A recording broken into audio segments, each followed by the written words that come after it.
Hi, I'm Kathleen. Welcome to the Meridian Library's Tween Create. Today I am going to be talking to you about tie-dye. You may think that tie-dye is something that was invented by hippies in the 1960s, but it is actually an ancient art form. Shibori, the name used for Japanese tie-dye, is considered to be one of the oldest indigo dye techniques in Japan. During the Edo period, from the 17th to 19th centuries, people from the lower social classes needed an alternative to the silk material that they were banned from wearing. And this is when shibori dyeing really gained mainstream interest and use in Japan. People could make beautiful designs on available textiles with dyes that they could find in nature, like berries, tree bark, leaves, and minerals, and roots and flowers. Although the 1600s and 1700s, that doesn't sound too old, in reality, shibori's origins go way beyond the 1600s. The earliest written records that we have of what we now call tie-dye come from China and Japan. And the process was used during the Tang Dynasty in China and the Nara period in Japan, as far back as the 6th century. And it was during that time that Emperor Shomu included a piece of shibori dyed cloth in a collection of items donated to the Nara's Todaiji temple. Here's a picture of the temple. After a time, new variations of the technique came into being, and additional dye techniques like tsutsugaki, the art of creating patterns using rice paste before dyeing, began to be popular.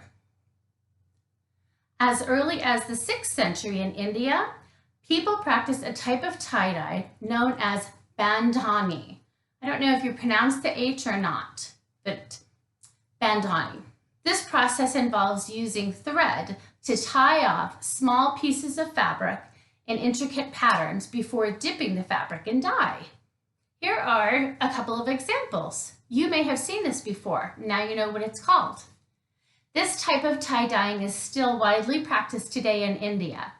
Most bandhani centers are situated in the Gujarat, Rajasthan, Sindh, and Punjab regions, and in Tamil Nadu, where it's known by a different name, Sungudi.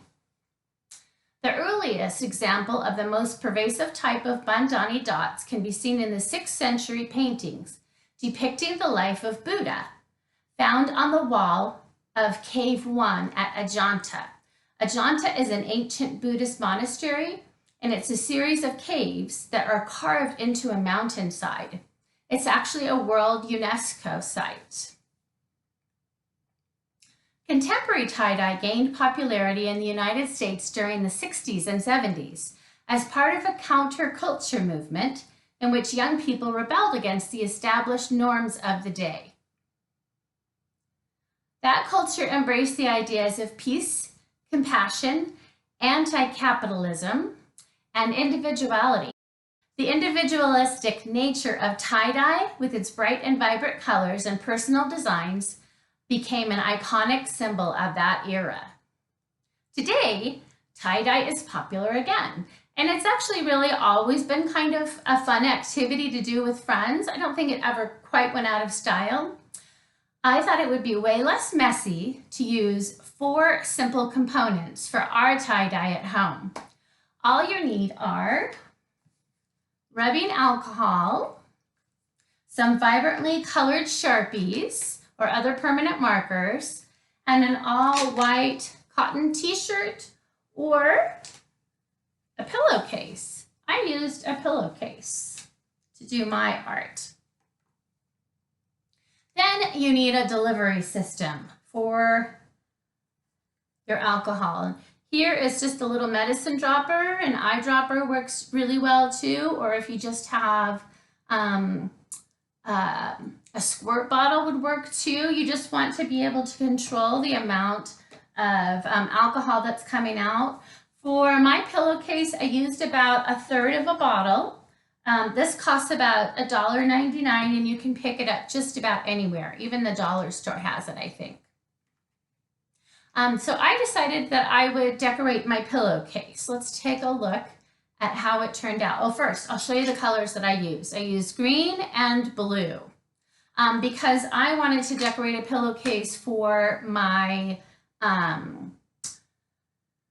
what's it called? Guest room. Yes. So the green and blue are what I use because those are the colors that are in my desk room, my guest room. I decided on the design that I wanted to make before I used any of the markers. And then I folded my pillowcase into half and then into quarters to find the center, since I was making a central design. I made a small mark with the Sharpie in the center. If you don't want to have a small mark with a Sharpie in the center, you could just use pencil, it'll wash right out. And then I made a series of dots in alternating green and blue marker. And then on the corners of the pillowcase, I made a series of alternating dots in a line. Then, starting in the middle of the pillowcase, I released drops of the alcohol.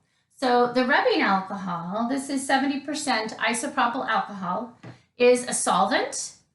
And you may know that like watercolor markers are soluble in water, but Sharpies are permanent, except if you put a solvent on them, and then they're not permanent. So if you ever make a mistake and get Sharpie on something, you can use isopropyl alcohol to try to get it out. But it also makes a really cool design. So I'm going to show you what I made. So here's the front. And then I decided I wanted it to bleed through to the back because it's kind of pretty. I noticed that the blue dye really dissolved quite a bit more than the green dye of the Sharpies.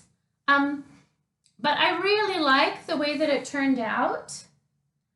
You may decide to use different colors, and I think it would be fun to figure out which colors dissolve best. I mean, you can see here in this green design, it really didn't fade that much. It didn't move that much into the material, but look at the blue. It really did.